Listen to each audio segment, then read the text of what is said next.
I was the secret wife of Cameron Smith, the billionaire CEO of Smith Enterprises. But I didn't have a dime to my name. Rule number one of our marriage contract: absolute public secrecy. No public appearances. No shared bank accounts. No acknowledgement. Tonight, on the 4th year of our marriage, I walked home in the pouring rain. My bus had broken down 2 miles away. I didn't call my husband. He hated being disturbed. I stepped onto the crosswalk. Tires screeched. Blinding headlights pierced the dark. A luxury car slammed into me. The impact threw me into the air. I hit the wet asphalt hard. My head cracked against the pavement. My vision blurred instantly. A woman stood over me. Perfect hair, perfect designer coat, untouched by the storm. She looked down at me, her eyes wide with panic. Camille, Cameron's first love, the woman who left him for Paris 5 years ago, the woman who returned just last week. I knew her face. I had seen it in the locked drawer of his desk. I had seen it in the way he stared out the window at night. She didn't look at my bleeding head. She looked at the scratch on her bumper. "Come." I hit someone. She cried into the phone, her voice trembling, soft, helpless. "I was just driving to see you and please come. I'm scared." Minutes later, headlights cut through the dark. A sleek black Maybach pulled up. My heart stopped. My breath hitched. Cameron. He stepped out into the rain. Tall, imposing, his jaw clenched in that familiar way when he was worried. But he wasn't worried about me. Panic clawed at my chest. If anyone saw us, if the press found out, he would destroy me. He promised he would. My hands shook as I pulled my soaked hood over my head, hiding my face. I curled into a ball on the freezing pavement, holding my bruised ribs. I tried to make myself invisible, just like always. He walked past the front of the Maybach. His expensive leather shoes splashed in the puddles. He was walking straight toward Camille. But then he stopped. He looked down. The street lamp caught my face under the hood. The fabric had slipped just enough. His eyes locked onto mine. I saw the shock register on his face. His breath hitched. He knew it was me. He saw the blood dripping from my forehead. He saw me shivering, broken on the ground. He saw his wife. For 1 second, the world stopped. I waited for him to reach out. I waited for him to call my name, just once, just to save me. Then, his expression hardened. He looked away. He stepped over the puddle of my blood. "Come." Camille threw herself into his arms. "Are you hurt?" he asked.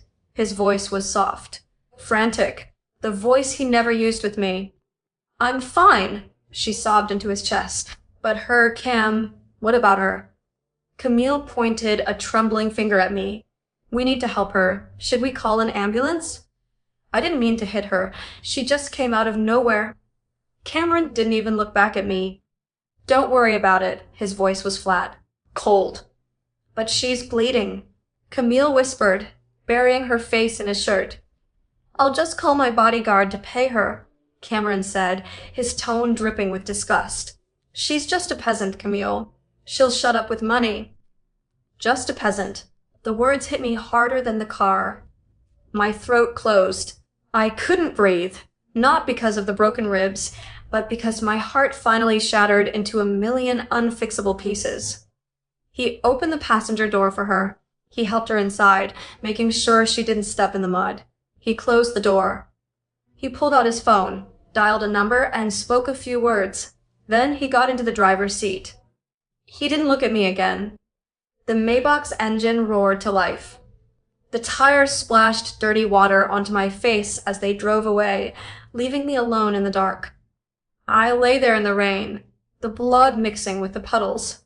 The taillights faded into the distance. The pain in my ribs was nothing compared to the hole in my chest. 4 years of obedience, 4 years of waiting, 4 years of cooking his meals, warming his bed, and loving a man who never saw me as human. I pushed myself up with shaking hands. My knees scraped against the asphalt. Blood dripped into my eyes, blinding me. I didn't cry. I was done crying. I stared at the empty street. Our marriage contract had an expiration date. I had promised myself I would endure it for my mother. I had promised myself I could make him love me. But I didn't need to wait for the date anymore. I finally accepted it. Our marriage of 4 years ended today. I just needed to get back to that cold mansion, pack my bags, leave. Then my phone buzzed in my pocket. The screen was shattered, but the caller ID glowed through the cracks. City General Hospital. Hello. Ms. Vina? It was Dr. Arisa. Your mother just went into cardiac arrest. The world stopped spinning. It just fell away. We are resuscitating her now, but her organs are failing. 4 years ago, I was drowning. My mother's medical bills were piling up, and the hospital was threatening to stop her treatments. I was desperate. Cameron Smith was desperate, too. He didn't need love. He needed a respectable, invisible wife to appease his company's strict board of directors and his ailing grandfather. We made a deal. I would be his shadow wife. In exchange, I received a monthly stipend to keep my mother alive and a $5 million severance when the contract ended. In the beginning, it wasn't a nightmare. Cameron was actually gentle. He thanked me for the meals I cooked. He asked about my mother. I was young, naive, and I foolishly fell in love with my own husband. Then I made the mistake of acting like a real wife. I saw a text message light up his phone. The name Camille flashed on the screen. Who is she? I asked. Cameron's gentleness vanished instantly. His eyes turned to ice. He ruthlessly shut me down. He grabbed my arm and dragged me down the hall to his locked home office. He threw open the bottom drawer of his mahogany desk. Inside were dozens of envelopes. Look at them, he ordered. He showed me every single letter Camille had ever sent him from Paris. He had kept them all, perfectly preserved. I am only waiting for her return, he stated coldly, looking at me with pure disgust. Don't ever question me again. The next day, his lawyer handed me a revised contract. Cameron had added a humiliating clause, absolute secrecy, and no emotional demands. Any breach of these terms, and the $5 million final payout is completely forfeited. I signed it. I swallowed my pride, my tears, and my broken heart. Since that day, I became the perfect robotic wife. I never asked questions. I never showed emotion. I stayed in the shadows where I belonged. But the shadows couldn't protect my mother. I dragged my broken body back to the penthouse that I didn't call him. Instead, I went straight to the safe and pulled out the flawless 5-carat diamond necklace he forced me to wear for public appearances. I called a black market jeweler who asked no questions. I sold a $2 million piece for exactly $300,000 in cash, wiring it to the hospital with barely 10 minutes to spare. The emergency bypass was successful, but her condition remained critical. The doctor warned me her brain tumor was swelling from the trauma of the cardiac arrest. She desperately needed the VIP recovery suite I had secured weeks ago, the only room on the floor equipped with the specialized neurological life support she required. I rushed to the hospital, ignoring the throbbing pain in my ribs and the bandage hidden under my wet hair. But when I arrived at the front desk, the head nurse wouldn't look at me. I'm sorry, Mrs. Smith. The suite was reassigned. Reassigned? My voice was dangerously low. To who? My mother is on life support. To a Mrs. Laurent. She was admitted for mild exhaustion. Camille's mother. Who authorized this? I demanded, my hands shaking so hard I had to grip the counter. Mr. Smith's executive assistant. Cameron. He gave my dying mother's life support room to Camille's mother for a nap. I wanted to scream. I wanted to tear the hospital apart. I wanted to march into that suite and drag that woman out of the bed myself. But my phone buzzed. A text from Cameron's assistant. Car is waiting downstairs. You have 30 minutes to get ready for the foundation gala. Do not be late. I swallowed the blood and bile in my throat. If I breached the contract now, if I caused a scene, he would cut off my mother's medical care entirely. I had to buy her time. That evening, I plastered on a fake smile. I cover my bruises with heavy makeup and squeezed my fractured ribs into a tight, long-sleeved designer gown. I took Cameron's arm at the high society charity gala as if he hadn't left me to die in the street hours ago. Another rule: play the part when required. We stood under the crystal chandeliers, the picture-perfect billionaire couple. Cameron Vina, a senior board member, approached, swirling his champagne. For years married. When are we going to see an heir? What does the future hold for you two?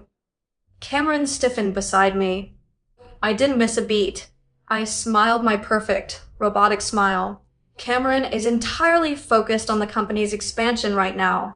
I support him completely. Our future is exactly where it needs to be. The board member laughed, satisfied. Cameron looked down at me, a strange, unreadable flicker in his eyes. 2 hours later, the gala ended. The privacy divider rolled up in the back of the limo. The fake smiles dropped. The silence between us was suffocating. Cameron loosened his tie, staring out the window into the city lights. I looked straight ahead. Our contract expires in exactly 60 days. He froze. I have already contacted my lawyer, I said, my voice completely devoid of emotion. The divorce papers are being drafted. They will be on your desk by Monday. Cameron slowly turned his head. His jaw clenched so hard a muscle ticked in his cheek. He was inexplicably irritated, his eyes darkening with a sudden, volatile anger. But his pride won. He let out a cold, mocking scoff. Eager to leave, Vina? Don't forget, you don't get a dime of the $5 million until the clock strikes midnight on the final day. I don't want your money, I said flatly. I just want out. His eyes narrowed, a storm brewing in them. He opened his mouth to speak, but the limo suddenly jerked to a halt. We weren't at the penthouse. Cameron's driver lowered the intercom. Sir, we're here. Just as Ms. Camille requested. I looked out the window. We were parked directly outside a luxury maternity clinic. I stared at the glowing sign through the tinted glass. My stomach twisted into a cold, hard knot. Cameron didn't offer an explanation. He didn't even look at me. He simply adjusted his expensive cuffs and opened the door. Take my wife home, he ordered the driver. Then he stepped out into the night, walking through the glass doors to meet the woman who had left me bleeding in the street. Ma'am, the driver asked softly, to the penthouse? No, I whispered, my voice hollow. Take me back to City General. I spent the rest of the night sitting in a hard plastic chair outside the ICU. I watched the monitors beep, keeping my mother tethered to this world. BY dawn.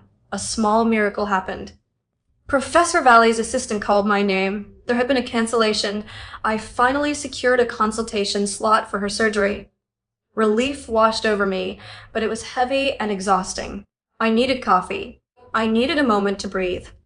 I walked down the hall and stepped into the empty elevator, pressing the button for the lobby. The metal doors were sliding shut when a manicured hand shot out, catching the sensor. The doors slid open. Camille stepped in, bringing the scent of expensive Parisian perfume with her. Right behind her was Cameron. I immediately shrank into the back corner. I pulled the collar of my trench coat up and lowered my head, letting my hair fall over the bandage on my forehead. Camille didn't even glance at me. To her, I was just a stranger, a peasant in the corner. She leaned heavily into Cameron's side, wrapping her arms around his bicep. Thank you so much, Cam, she cooed, her voice echoing loudly in the small metal box. I know Mom was just a little stressed and exhausted from the flight, but using your influence to get her that VIP neurological suite, you really spoil us. The nurses are waiting on her hand and foot. My nails dug so hard into my palms they broke the skin. A little stressed. My mother was on life support in a crowded, noisy ward downstairs because Camille's mother needed a quiet place to nap. I didn't move. I didn't breathe. I acted like a ghost. Cameron murmured a low response to Camille, but as the elevator descended, his eyes flicked up to the mirrored ceiling. His gaze locked onto my reflection. I saw his body go completely rigid. He recognized the coat. He recognized me. For 3 agonizing floors, we stared at each other in the mirror. His eyes were dark, unreadable, and intensely focused on me. I stared back with dead, empty eyes. I didn't look away until the doors pinged open at the lobby. I slipped out before them, disappearing into the crowd without a backward glance. That night, I didn't go back to the penthouse. The thought of being in his space, smelling his cologne, sleeping in a bed he bought, it made me physically sick. Instead, I walked 3 blocks from the hospital and booked a $50 motel room. The wallpaper was peeling and the mattress was hard, but it was mine. It was safe. At exactly midnight, my shattered phone buzzed on the cheap nightstand. Cameron. I stared at it for a long time before answering. Where are you? His voice was low, tight, and demanding. It vibrated through the speaker, filling the tiny room. I'm out, I said flatly. It's midnight, Vina. The gala is over. Come home. Now. No. I hung up. I turned the phone on silent and stared at the water-stained ceiling until the sun came up. When I woke up the next morning, there were 14 missed calls. As I was packing my small bag to head back to the hospital, he called again. This time, I answered. Why were you at City General yesterday? He demanded immediately. The anger in his voice was barely contained. You were in the elevator. Don't lie to me. He was probing. He wanted to know my secrets, even though he refused to share his. He wanted to know if I was spying on him, or worse, if I was going to be a problem. I had a minor checkup. I lied smoothly. A checkup for what? Nothing that concerns you, Cameron. I kept my voice perfectly level, enforcing the very rules he created. As per our contract, I am making no emotional demands, and I expect absolute secrecy regarding my personal life in return. Silence stretched over the line. I could hear his heavy breathing. I don't need your help, I added coldly. I don't need anything from you anymore. Before he could say another word, I ended the call. I shoved the shattered phone into my pocket, grabbed my bag, and walked out of the cheap motel. I headed straight back to City General. I needed to see my mother. I needed to finalize the surgery details with Professor Valle. As I pushed through the revolving doors of the hospital lobby, my fractured ribs throbbed. I kept my head down, rushing toward the ICU wing. Suddenly, someone stepped directly into my path. Oh my goodness, I am so incredibly sorry, a soft, melodic voice gasped. I froze. I knew that voice. Hands. She stood up, holding them out to me with a warm, apologetic smile. Camille. I wasn't watching where I was going, Camille said, her eyes filled with genuine, sickeningly sweet concern. She glanced at the thick bandage on my forehead, her brow furrowing slightly. Are you all right? You look a little pale. Before I could snatch my papers from her hands, heavy, familiar footsteps echoed behind her. Camille, what's taking so long? Camille's face lit up. She spun around. Sorry, Gab, I just bumped into this poor woman. Cameron stepped up beside her. He looked down. His eyes hit mine. The color instantly drained from his face. His entire body went rigid. He saw the bruises on my neck. He saw the medical files in Camille's hands. He saw his secret wife standing inches away from his first love. Camille tilted her head, looking back and forth between us, her smile completely innocent. Cam, she asked, her voice echoing in the sudden, dead silence. Do you two know each other? Cameron's jaw clenched. His eyes locked onto mine. There was a warning in his gaze, sharp and violent. He was daring me to speak, daring me to ruin his perfect moment. Then, his expression went completely blank.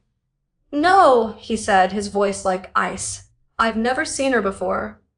The words hit me like a physical blow, right in my fractured ribs. Never seen her before. 4 years of marriage.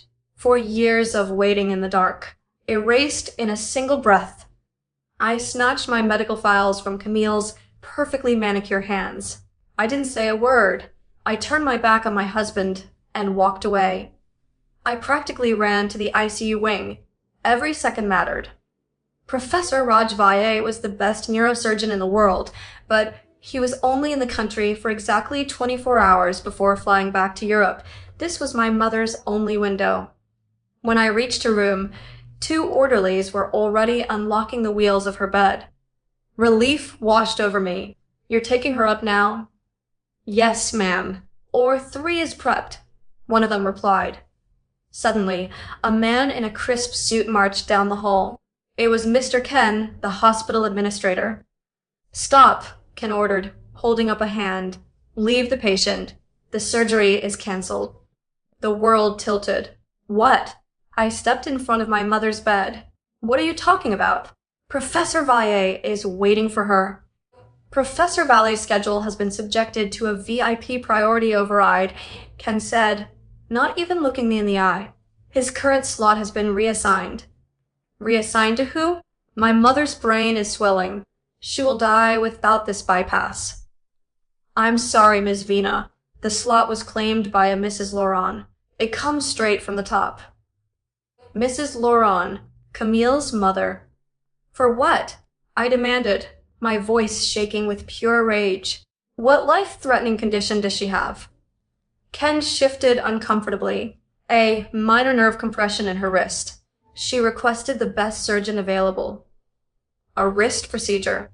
Camille had used Cameron's name and executive privileges to hijack a world-renowned neurosurgeon for a minor wrist ache, leaving my mother to die.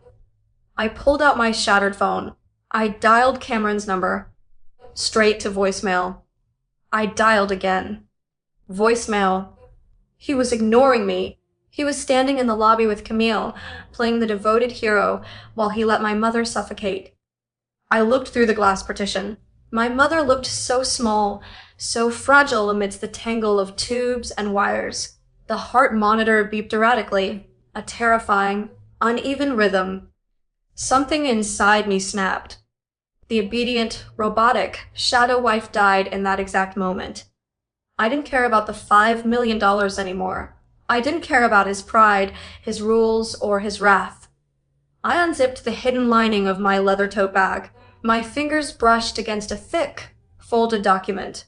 The one piece of paper I was sworn under penalty of absolute financial ruin never to reveal. I gripped it tight, turned on my heel, and marched toward the executive wing. I bypassed the receptionist, ignoring her protests, and shoved open the heavy oak doors to the hospital director's office. Director Jack looked up, startled, spilling coffee on his tie. Excuse me, you can't just. I slammed the document onto his mahogany desk. Read it, I commanded. Jack blinked, adjusting his glasses. He looked down at the gold-embossed paper. His eyes widened. He read the names. Cameron Smith and Vina Smith. Date of marriage, 4 years ago. I am Cameron Smith's legal wife, I said, my voice dripping with venom. Not Camille. Me. And you just canceled my mother's life-saving brain surgery for a minor wrist procedure. Jack swallowed hard, sweating. Mrs. Smith, the override came from Mr. Smith's assistant. We assumed. I don't care what you assumed. I cut him off, leaning over the desk. You will reinstate my mother's surgery immediately. If she is not in, or 3 in the next 5 minutes, I will personally see to it that Smith Enterprises pulls every single cent of funding from this hospital by morning. I will ruin you. Jack didn't hesitate. He grabbed his desk phone, his hands shaking violently. Or 3, get the bypass patient up there now. Yes, right now. Cancel the Laurent procedure. I stood up straight, my heart pounding against my bruised ribs. I had done it. I had saved her. But I was still standing at the desk, signing the emergency consent forms, when the office door flew open. Director Jack, a shrill, furious voice echoed through the room. Camille stormed in, her perfect face twisted in ugly rage. How dare you bum my mother's procedure? Do you know who I am? Do you know who I am with? I will call Cameron Smith right now and have you fired. Camille finally noticed me standing there. She scoffed, rolling her eyes. You again? What is this peasant doing in here? Get her out. Camille stepped forward, slamming her designer bag onto the desk. As she did, her eyes fell onto the document lying right in front of her. She froze. Her eyes darted across the gold seal, the official signatures, the names. Cameron Smith, Vina Smith. The silence in the room was deafening. I watched the realization hit her like a freight train. The arrogant flush vanished from her cheeks, replaced by a sickly, ghost-like pallor. Her hands began to shake. She stumbled backward, bumping into the doorframe. "No," she whispered, her voice cracking. "No, this is a fake. Cam wouldn't." She pulled out her phone with trembling fingers and hit speed dial. He answered on the first ring. "Camille?" Cameron's deep voice drifted through the phone speaker. "How could you?" Camille screamed, bursting into hysterical, dramatic sobs. "You lied to me. You humiliated me. You made me look like a cheap mistress in front of the entire hospital." "Camille, what are you talking about? Where are you?" "I'm in the director's office," she wailed, tears streaming down her perfect face. "Looking at your marriage certificate. Looking at your wife."